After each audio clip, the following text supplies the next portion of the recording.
Morning. I'm not sure whether this is working live on Facebook. That's why I've got the long face. And the fact that Manchester United are Manchester United. How are you doing, everybody? Oh, man. I think it's the expectation of the season going into it. I think that's where that's what that feeling is. We've been in worse positions than we have been. Well, morning, everybody. How you all doing? Let's just jump straight into the moan. Oi, oi, oi. I'm going to try and speak to you all about Erik Ten Hag and try and speak to you all about Manchester United, about... It is crap with a capital C. Season is done now in the league. Top four is mathematically impossible. We were never going to get there anyway. There's one game left this season and absolutely no United fan is happy about it. Matt, you're saying it's not... Matt's over here saying it's not going live on Facebook. I apologise to everybody. The Facebook chat wasn't working last week and now the Facebook live stream isn't working this week. I've reconnected it all. It should be there. It should be working. It is not working. Don't know why. Not my fault. I've reconnected everything. It just doesn't fancy working. So if anybody wants to watch on Facebook, well, obviously they can't hear me now, but it's not working. I'm going to have to delete that, reinstall. Fuck knows. I'll be honest. I'm in a bad mood about United. I can't even enjoy Liverpool. Just...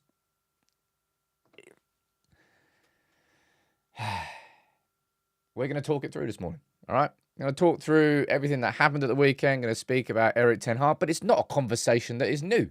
It is just repeated week in, week out now. The same dumbass things.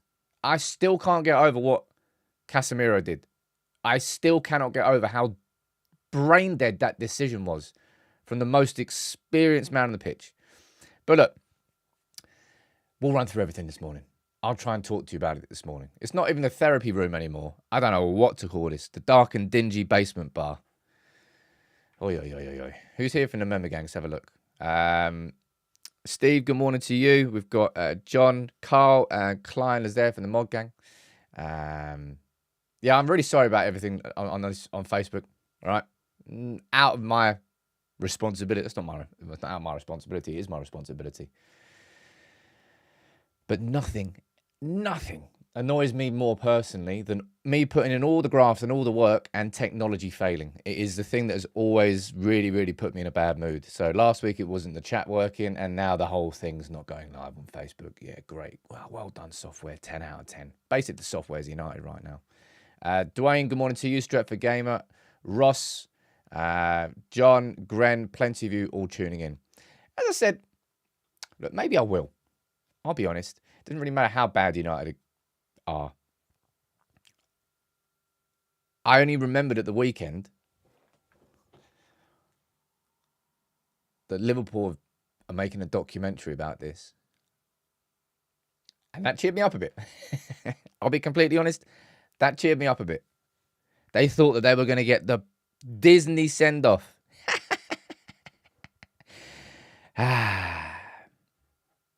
Honestly, people genuinely, with chest and with energy, they tried to put Jurgen Klopp in the same conversation as Sir Alex Ferguson. Like, they honestly did. And it infuriated me at the time. And it's just proving even more so. In Fergie's goodbye season, with a very aging United squad that started to fall apart as soon as he left, he won the league. Look at what's happening here with Klopp towards the end. He's more Dalglish and Ranieri than he is anywhere near the top managers in the Premier League. The top 4 Premier League managers ever are so obvious. It's Fergie, it's Guardiola, it's probably Mourinho, and then it's Wenger. Klopp doesn't even get anywhere near that top 4. It's not a debate. It's not an argument. It's just written. Unless you're a Liverpool fan. And then you would argue it.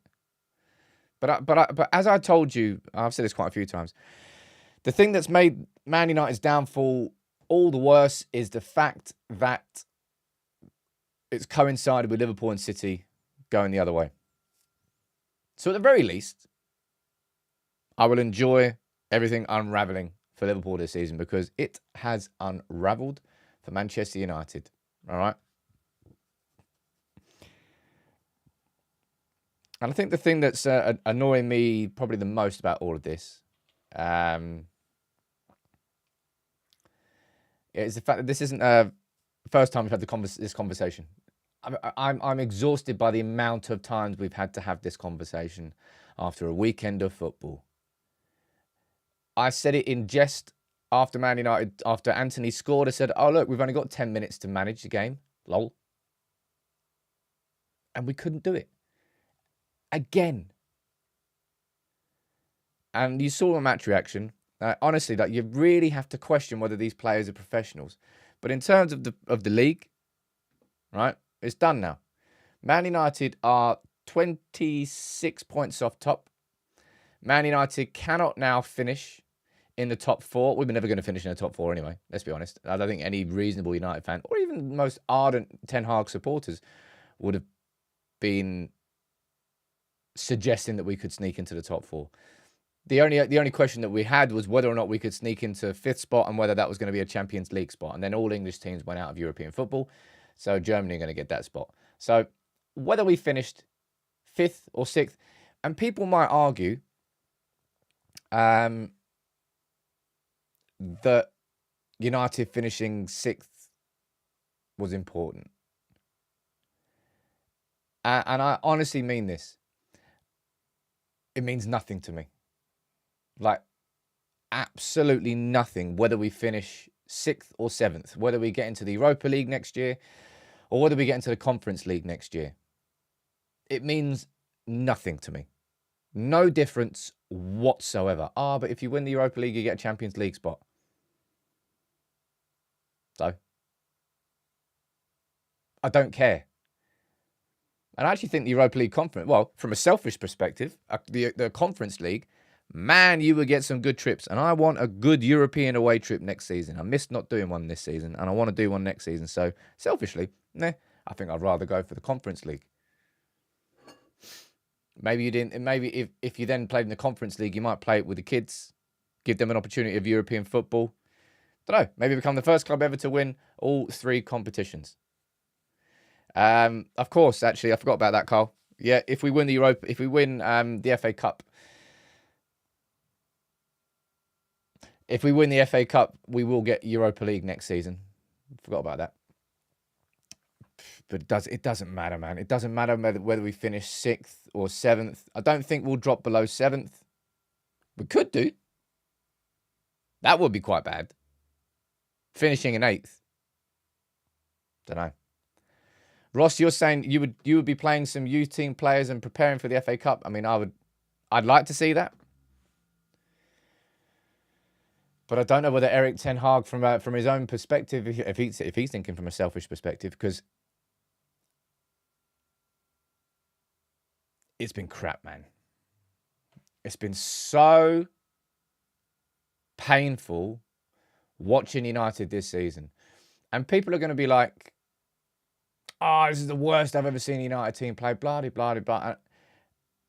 I will never agree with that. Nobody can convince me that anything that's happened post Louis van Gaal was worse than watching Manchester United under Louis van Gaal. Like nothing. Absolutely nothing. I don't care about the chaos. I don't care about the goals we're conceding. I don't care about the fact that we have only one game out of the last 6 and the fact that we are going to get Europa League football and absolute maximum next season. I don't care. Nothing will be as bad as watching Manchester United under Louis van Gaal, where you might maybe get a shot in a game. If you're lucky, you get 2 shots in a game. Nobody can convince me otherwise. That's the worst it'll ever. That is the worst it will ever get. But boy, is it bad under Erik Ten Hag right now. And I don't think he's making it easy for himself. In fact, I think he's kind of accidentally, on purpose, don't know, kind of making it harder for himself with stuff like this. We are one of the most dynamic and entertaining teams in the league in this moment by creating loads of chances, by playing good football. Yeah, we concede also. We have to learn from it because it was unnecessary to lose the control. I think. See, I get that Erik Ten Hag. Look, if you're a manager in his situation, you would have to try and draw the positives out, and you would have to focus on them. I understand that. Whereas that one's gone, I don't know, it feels like it's gone a little bit too far one way. Is it a translation? Anthony, you're saying he's in protection mode. I know he's in protection mode, but that just feels like you're going a little bit too far. And it's not that he's deluded. It's not that what I'm suggesting here, but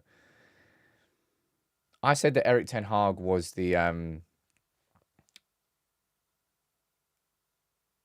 Erik Ten Hag was the man who was either going to get himself sacked, or he was the man who was going to make sure that he was our manager next season. And the question still remains as to whether or not you think INEOS will give Erik Ten Hag the opportunity. Now, last week we did this, right?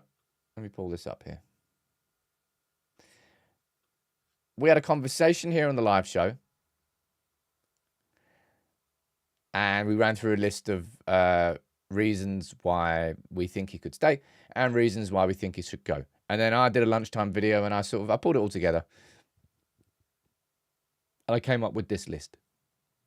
Reasons why he should stay, right? Pull them up here. The chaos. In fact, no, I don't need to run through the whole list again. I can just leave them on screen. But with every passing game like that, there, right? With every game like Burnley or Coventry or Brentford or Chelsea or anything else there, game by game, Erik Ten Hag is losing support. And I am somebody who was fully on board. In fact, I was driving that Erik Ten Hag train.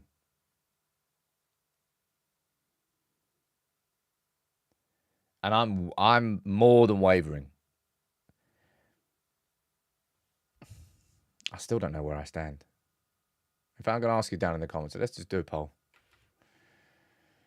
At this point, where are you? Of course, this keeps changing, right? Not that it keeps changing, well, maybe just the feelings get a bit stronger. At this point, where are you? Stay or go?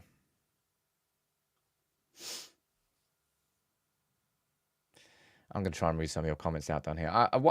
Again, I'm going to apologize one more time for anybody who's come across from Facebook. Sorry. I'm going to have to go there and delete the event that's not there. I think that's the first time that's ever happened, which kind of feels appropriate, right? Biggest issue is who replace him, says Carl, which of course is a massive... I've said this before. When Erik Ten Hag came in, he was the outstanding candidate. Now, it may not have worked out at this point as well as we all hoped it would. But when he came in, it was obvious that Erik Ten Hag was the first choice candidate. There is not a first choice candidate. Now, you might have a preference. You might prefer Thomas Tuchel if he came in. You might prefer Roberto De Zerbi. You might prefer Zinedine Zidane or any other name you want to throw into the list. There is not a standout candidate in the same way that there was with Erik Ten Hag, which I would say is part of the problem. And of course, we don't actually know where INEOS want to go. We think we know where they want to go, but we don't know exactly. It's part of this Jason Wilcox audit, if you want to call it that. There's a couple of super chats. Let me read these out down here. Jordan saying Chuck Norris couldn't sort this problem. What's Chuck Norris doing these days? That guy is saying, finally caught a stream. Been loving the shows. Thank you very much, dude. Nice to have you on board. And as I said one more time, I apologise for everyone on Facebook. Alex, you're saying good football means nothing if you can't score. Man, his last couple of games at home as well. Sheffield United in the first, 40 minutes? Had so many opportunities.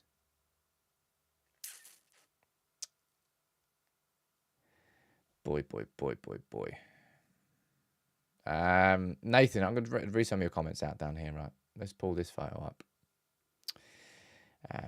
Joseph is saying, if we're to replace Ten Hag, I think it should be someone with Premier League experience. Wow, well, if that is the case, then you are very much limiting yourself to probably a couple of coaches. I'm not sure who else there would be.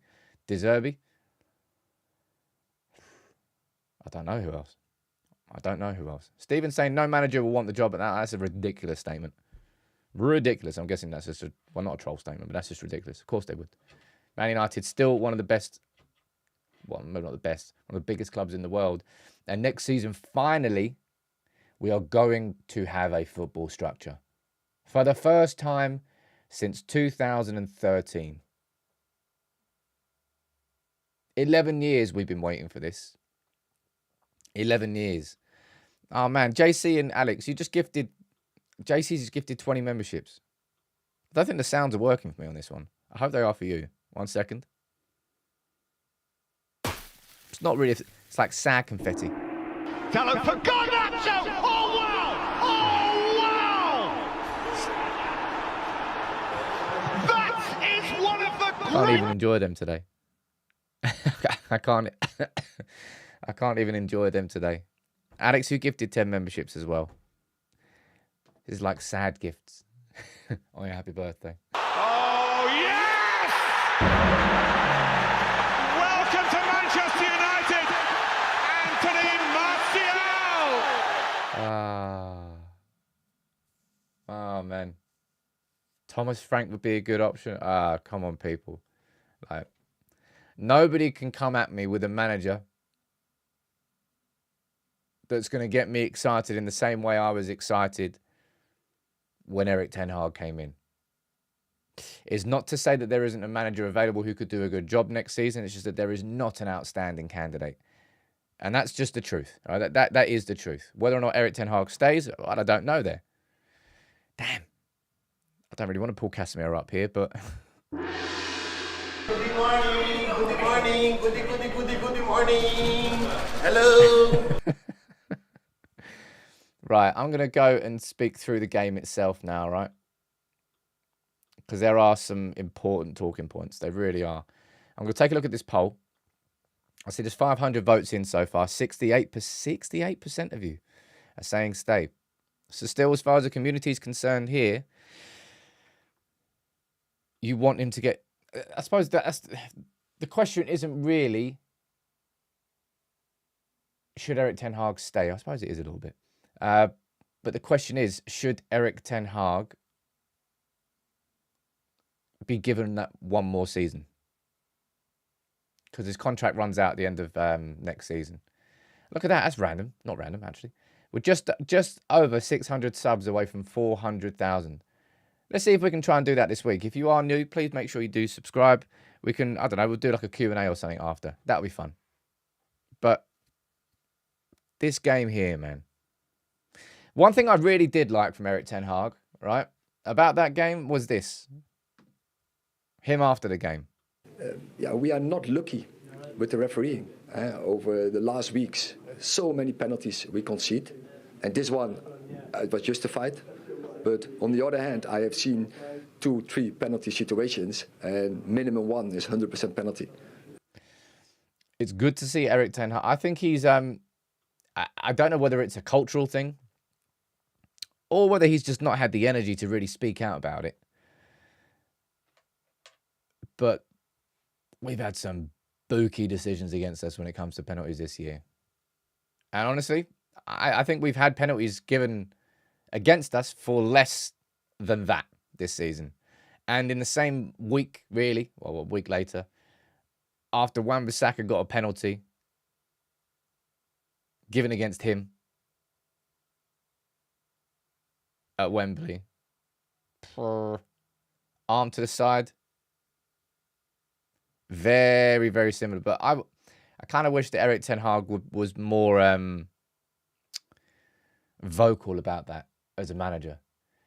We all know that Jurgen Klopp moaning about penalties in the press is definitely got in. It's like not I don't know why the comparison in my head is like being in contempt of court. When you've got an open case and there's something in the press that goes out and then somebody from the jury watches it, it might be in their subconscious, it might be in their conscious, but it might change how they think and how they look at things.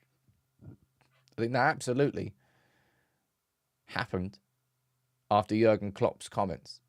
Because if that's a penalty last week, truth be told, hands in the air, or hands to the side, I personally think neither of them should be a penalty. Actually, no. Do I? Nah, sorry. I think that is handball. Both of them. They both are. What else are you saying in the comments? Tyler, Sam, let's be fair. We knew this would happen because of the start of the season with Wolves. These players and Ten Hag need to focus on playing football rather than moaning about the referee. As I said, I want to hear my manager speaking out. I'd like to. Obviously, they don't because they're just going to get fined by the FA. It's nuts. Really is nuts. Steve, thanks for the super chat, dude. And I'll be honest, yeah, I'm sorry that the arms has kind of gone in for a bit of refurb. Truth be told, this ankle is really, really getting on my nerves. I've had the surgery twice. It's a long-ass rehab. It really is. I still can't walk on it properly. It's going much slower than I thought it would.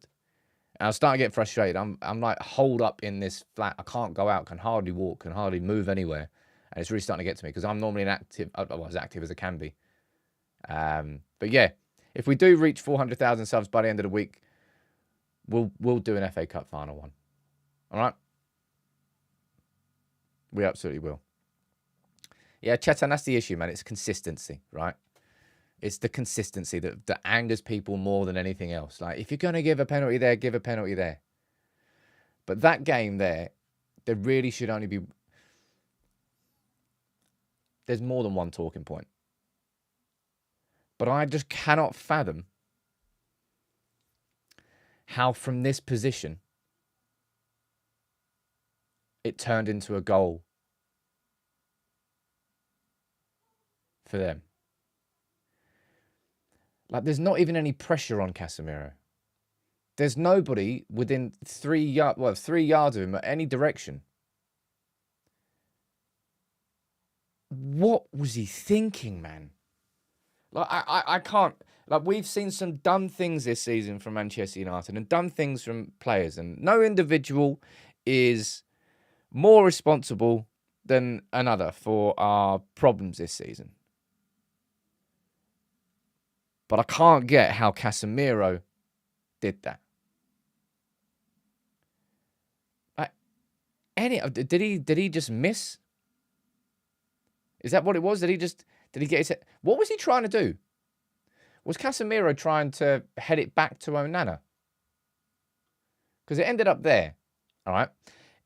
Did Onana make a mistake? Yep. Yeah, he did, man. A bit like he did against Wolves at the start of the season, but he got away with it against Wolves. Should have been a penalty against Wolves, and it wasn't. Apparently, people are saying, yeah, it looked like he was trying to head it to Onana, but choosing to head that to Onana in that scenario is a ridiculous decision. You've got, mate. No, man, I do not agree with anybody down there saying, oh, if you got it back to Onana, it would have been a good decision. Nah, man, there is no way you can convince me that in that scenario, that heading it back to your goalkeeper was the correct choice, the right idea. Even if you got it right, it was not. And it obviously led to that. And Onana was wild for that. Absolutely wild for that.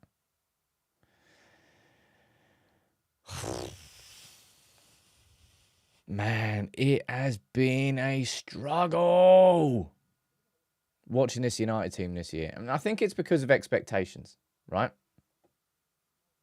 Because going into the season, we really genuinely thought, Well, you saw what my predictions were. I'm not going to do a reaction video to those predictions. They can stay in the bin. But I know I said second in the league. And I know I said Champions League, I think, quarterfinals. And I think I said maybe League Cup final again. Can't remember. I'm going to read a couple of super chats out down here, and then we're going to focus on what, of course, is the main talking point today. Rex, you're saying Ten Hag's right to complain about penalties. We can't use Klopp's comments anymore as United are second for pens given this season, but we should have more. I think you still can, if I'm honest. I'm using them. CR, you're saying, I think the players are thinking about the Euros. It's not that. And this is something I will again say with chest. Under previous managers, when it's reached this point, the players have just not played for the manager. And I do not think you can say this about Erik Ten Hag and these Manchester United players. I don't think they're downing tools. I don't agree with that comment there from CR. They're just players thinking about the Euros. They're just not good. Like Brentford, Chelsea, and Coventry. Jeez, I forgot about Coventry. Brentford, Chelsea, Coventry, and now Burnley. That should have been just four wins for Manchester United. 2 minutes to go against Brentford. No, concede. 3-2 up in the 99th minute, and we lose 4-3. 3-0 up against Coventry, and we go through on penalties. Beaten Burnley with 10 minutes to go at Old Trafford. They're just not good. And that's the most frustrating part, because no matter how bad this season has been, right, it really could look different with just those. I mean, football is all about small margins at the very top. We're not at the very top. We're bloody mid-table. Pyron, you're saying don't sack Erik Ten Hag as punishment. Build a capable squad. And that's where you come into the arguments here about should he stay, should he go, what are the options, what are the choices. But it's all about what you think these four men are going to decide, right? Ultimately, this will be Jim Ratcliffe's decision. The sign-off on it, right? Omar Barada, as our CEO, he has the most influence over this decision. Dan Ashworth, as our soon-to-be sporting director, will have a big influence on it. And Jason Wilcox will, of course, be involved in the conversation. It's going to be a collaborative decision between them. But right now, the man who's the most important in all of this is Jason Wilcox.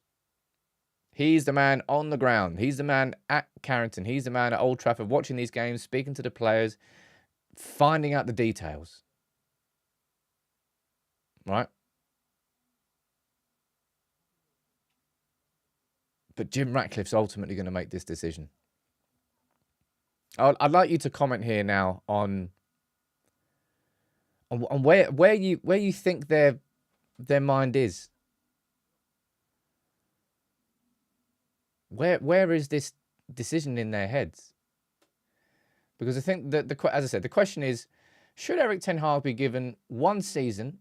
And it won't be perfect next season. It won't be perfect next season either, right? There is so much to do with this, and I can't believe that we're 2 summers into Erik Ten Hag. This squad should feel so much more capable of doing the football that he wants. And it doesn't. It really, really doesn't. It really feels like, again, Manchester United are, and I don't think it's unreasonable for United fans to say this at all. We're about to finish below 7th, mate. So it's definitely not. We're going into another summer, and the expectation is a rebuild. It's another summer where rebuild is the main focus point. It's not a summer where we're going in going, right, if we can nail signings in these 2 positions, then I tell you what, this squad's got it. it's another summer of a rebuild. It's another summer where you're looking somewhere in the region of 5 to 10 players leaving. And in an ideal world, somewhere around the 5 to 6 players being signed. It's a massive overhaul this summer. And it's the first... You know, one thing I will say that I'm glad of? I'm very glad that Ratcliffe and INEOS exist. Because if they didn't exist, could you imagine where we'd be right now as a fan base? I think a lot more United fans would have turned on Erik Ten Hag if INEOS and Ratcliffe didn't take over the football structure, because we'd basically be staring down, we'd be staring at the same thing again. Owners who don't give a shit, a manager who had success early on, a manager who then tried to build on it, a manager who failed to build on it. Same problems exist, no support network above him, rinse and repeat. So I think if INEOS didn't exist, I think the conversation around Erik Ten Hag would kind of already be set in stone, if I'm being completely honest. But it's the fact that next season, we, for the first time in a decade, over a decade, long ass time, man. For the first time in over a decade, we're looking at something genuinely wholly different next season. And it's whether or not, as I said, INEOS give Erik Ten Hag the opportunity to prove himself in that environment, or whether they feel that, you know what, he's not quite going to fit the, what is it, the game model. I think that's what the Athletic were reporting it as. He's not, Erik Ten Hag is not going to fit this game model, and we're going to move somewhere else. And as I said to you, now's not the time for me to be doing any sort of in-depth videos on any manager who's linked. So many people keep asking me about Thomas Tuchel or De Zerbi or any, all the energy that lots of people have got to speak about, lots of managers. I don't have that yet, and I don't think we should yet. I think we need to find out what the decision is. Because, truth be told, and you can't rule this out, it may well be that we have a Louis van Gaal V2, and that hopefully it ends with the FA Cup final being won again, but it may well be that the FA Cup final is Erik Ten Hag's last as United manager. Even the most ardent Erik Ten Hag supporter could not rule that out as a possibility right now. And that's what happens when you take Manchester United and you don't finish inside the top 4. That's what happens when expectations are not met on a season. And there are a ton of mitigating circumstances, and we've all ran through all of those. And I like to think that we're a pretty reasonable community. We do look at both sides of the coin. I think it would be crazy just to blindly support Erik Ten Hag right now and say, oh yeah, he's in, and I'm not taking any other thing into consideration. And also, I think it would be quite unreasonable to be the other end of the spectrum saying, no, completely, he's got to go, he's got to get sacked, we need to move him on, and then let's bring someone else in. Don't care who it is, just get rid of him. I think both of those points of view are a bit far-fetched. And we find ourselves sat here on the fence. I'm going to go down and read some of your comments. And you're saying the number one decision is set that system of play and recruit to fit that. Well, I mean, we thought that we were doing that, but I think even Erik Ten Hag would admit that. Again, this is part of the problem of our own squad building under Erik Ten Hag has just been strange, because Erik Ten Hag had a pivot in his first season. I could tell you how Ajax had their build-up play with the 2 centre-backs that split, the full-backs who pushed up, 1 midfielder who dropped back, made the 3-1-6 in the build-up, overloads up front. I could tell you all of that. That's how Erik Ten Hag I thought was going to play at Manchester United. And then Erik Ten Hag had a pivot away from that and decided, you know what? I really want to focus on Manchester United's transitions. Think we can make us the best transition team in the world. Let's sign Mason Mount because he's that aggressive number 8. I reckon Mount and Bruno Fernandes together, wow, that will be perfect. And then it just hasn't worked. And that tactical approach was a mistake by Erik Ten Hag. In the league, it left us just way too susceptible to being hit on the counter. ironically. And the problems have only got worse all season long. There's not really been too much of a tactical tweak. There have been at certain points. Burnley away. I can't remember what other games it was at that time. Man United went a little bit more compact, a little bit more pragmatic. And it kind of worked. A bit like Erik Ten Hag after his first 2 games, Brighton and Brentford. Stopped playing out from the back because we just couldn't do it. Went a bit more direct. Won 4 games on the spin. Liverpool, I think it was Leicester, Southampton and Arsenal. I think. And then we started to play out from the back a bit more. And it was kind of like the first season was like, Erik Ten Hag wants us to play out from the back, but he realises that he hasn't quite got the players who can do it. And some games you saw it, some games you didn't. And it was kind of tentative and in and out. And then this season, of course, the injuries have played a wild role in all of this. We basically not had a left back all season. And under Erik Ten Hag's system, what positions would you say are the most important in Erik Ten Hag's system? Because I would probably say fullbacks. Because they're the ones that invert. They're the ones that give that extra man up front. They're the ones that create the overloads. And if you're going to do the high press properly, you need 2 fullbacks who can commit to that press too. And I think pretty much in every single regard there, that United's fullbacks have just not done that this season. Oh, by the way, like, I know I keep going on about that Casemiro problem from the game against Burnley. But, mate, when Højlund passed it to Wan-Bissaka, even before it got to Wan-Bissaka, my head dropped. And then he just let the ball roll across him and just got the ball taken off his toe. I was like, oh,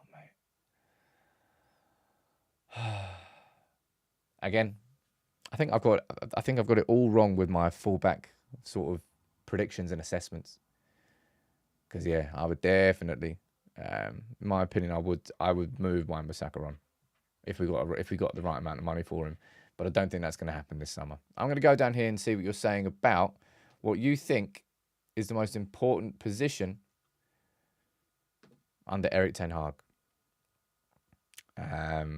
Jonathan saying goalkeeper, as he made it clear that was his priority. Now, not everybody will agree with me on this one, but I firmly still support Andre Onana. I think if you look at, I think Onana and Højlund very much in the same category. We're simply not playing the football that is required to see how good either of those players should be.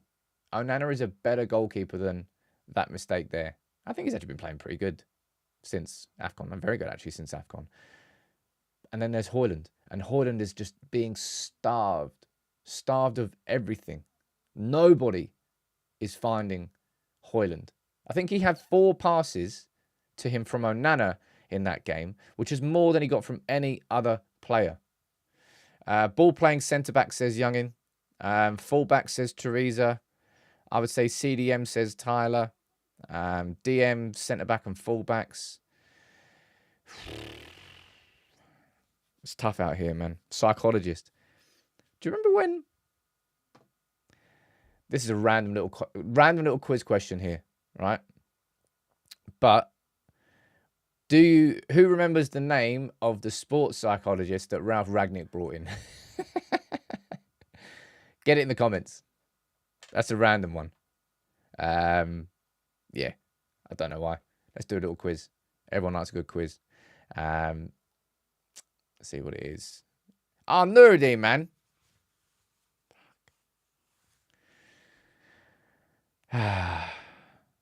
Love you, man.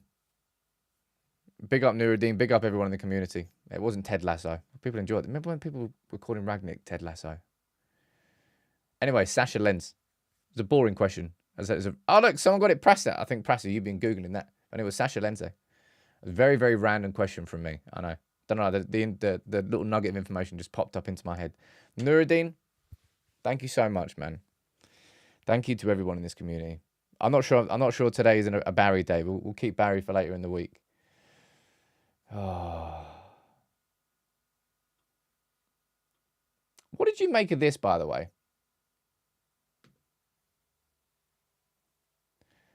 What did you make of this?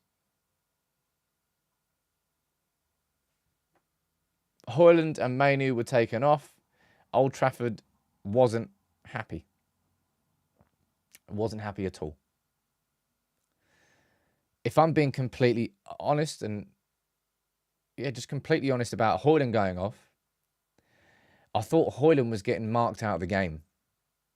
I thought O'Shea, who was the defender, was going really, really tight to Højlund. And if for some reason he wasn't dropping off him.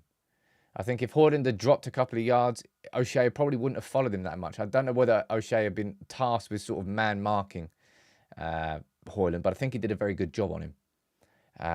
So Højlund, I don't really think there was too much wrong with that, personally.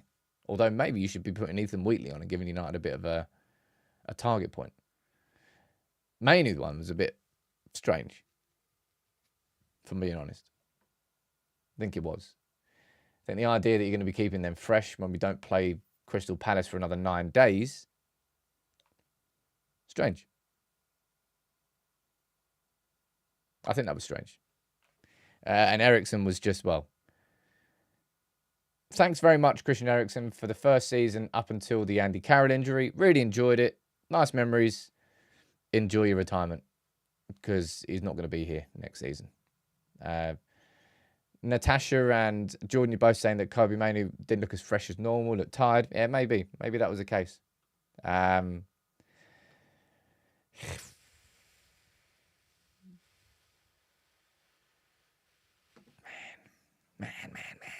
This season, man. This season. Ooh. I'm going to see what the poll's saying, all right? Steve, I think I missed you gifting 5 memberships earlier. Casemiro, unfortunately, is going to pop up a little bit. Good morning, good morning, good morning. Hello. I need to get like happy ones and sad ones, and I have 2 different color buttons for this, for what it is. 1,200 votes on here, and 70% of you are saying stay. As I said, emotions are riding high. If we were to base the decision on what we saw at the weekend, what we've seen all season, I think that would be a lot different to a 70-30.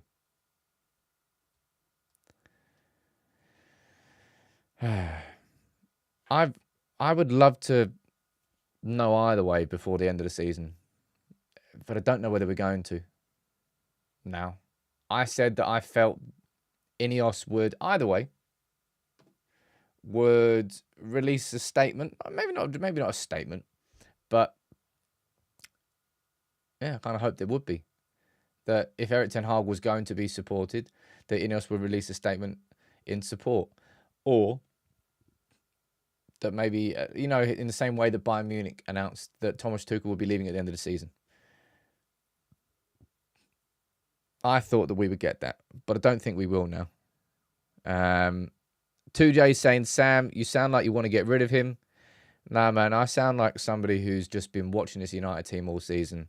And everybody who's followed me on this channel will know full well that I prefer to take a positive view of things, just as a natural position. And I'm wobbling. I am wavering. Massively. Do I think Erik Ten Hag's Manchester United would be better next season under a new structure with hopefully significantly better record with injuries after a summer where we recruit properly? And I think I've got... How confident are you in the comments about United having a good summer? Put it down there as like a number out of 10. Say 10 out of 10, you're supremely confident we're going to have a perfect summer. 1 out of 10, you're backing us to have the worst summer that we've had post-Fergie. Right? What number are you out of 10 on those two? Because, mate, this summer's so big. I keep saying it because it kind of feels like it every time. This summer's so big to get right. It's another rebuild. And the thing that makes it bigger is the fact that it's INEOS. United fans have finally been given an opportunity to think that we might do something differently as a football club. Maybe. I'm going to see what you're saying down here in the comments. Thank you everybody for getting involved in this. Anthony, you're saying 6. Mo and Sandman saying 5. 2J, you're saying 4. David, 7. Russell, you're going for a 3. Alex, you're going for a 4 out of 10. Paul, you're saying 5. Paul and Carl, you're saying 6 each. Where would I rate us? If 10 is like the dream summer, getting everything done that we possibly need to do, I think I'm probably right now, I'm probably around about a 6. I think we'll make some good signings this summer. I think we'll make some smart signings. But there's no Champions League. Our budget is obviously going to be limited by our PSR restrictions. To what extent, we don't know. And there's the Euros. And we don't have our sporting director in. And our new CEO can't start until mid-July. So, I mean, there's a lot right there, which means it's not going to be perfect circumstances for the summer.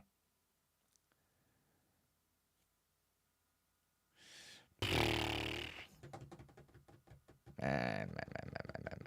This football club. This football club tests you, doesn't it? It tests you. The good thing is that once we come out of and we will come out the other side of this at some point. I've been saying this for a long time, but it's true. And you know what makes me sad when you think about it? It's just, I saw a video going around on Twitter showing the Anthony goal against Barca. That game against Barca. Just that month where I think we beat City at Old Trafford. We beat Barca over 2 legs. Then the League Cup final.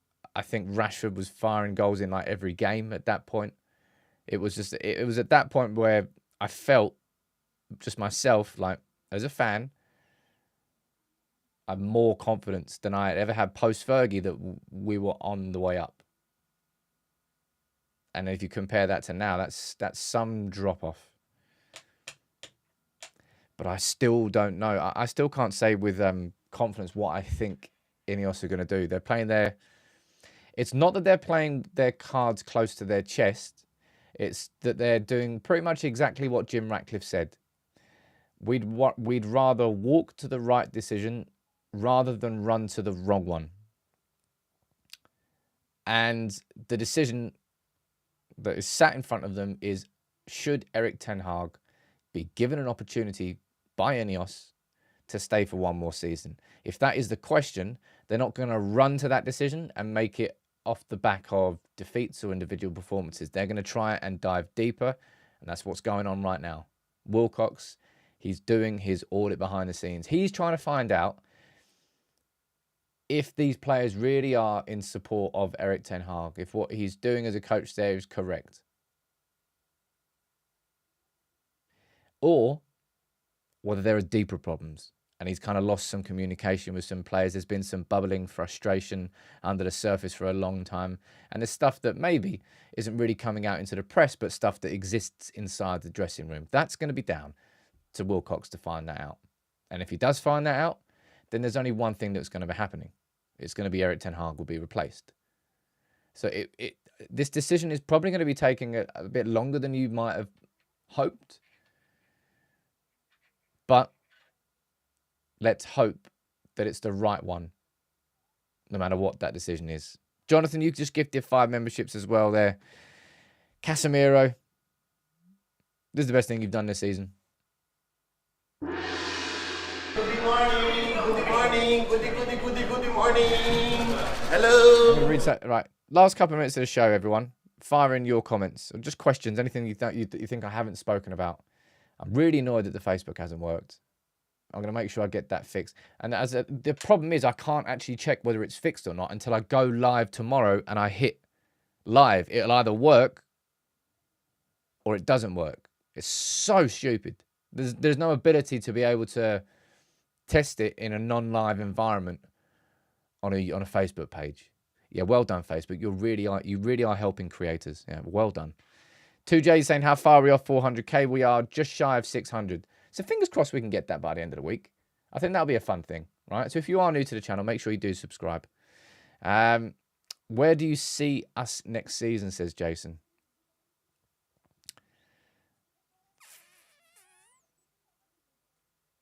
Unfortunately, given where we are, I think the expectation next season has to be for Manchester United to get back into the top 4.